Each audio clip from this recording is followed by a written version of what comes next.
Passionate है। मेरी school का नाम मदनी प्राइमरी उर्दू स्कूल है। मैं चौथी कक्षा में पढ़ती हूँ। मेरी क्लास टीचर का नाम शेख फरहत परवीन है। मैं आप सबके सामने एक नात पेश करना चाहती हूँ।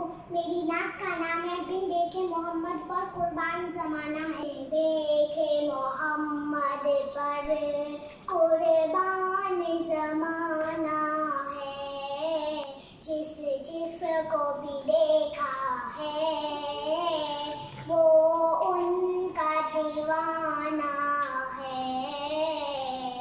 बिन देखे मोहम्मद पर कुर्बान जमाना है, जिस जिस को भी देखा है वो उनका दीवाना है। रोज़ा है जो आका का, जन्नत का वो टुकड़ा है। रोज़ा है जो आका का, जन्नत का वो टुकड़ा है।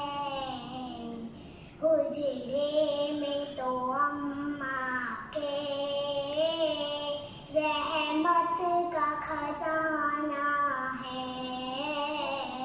हुजरे में तो अम्मा के रहमत का खजाना है।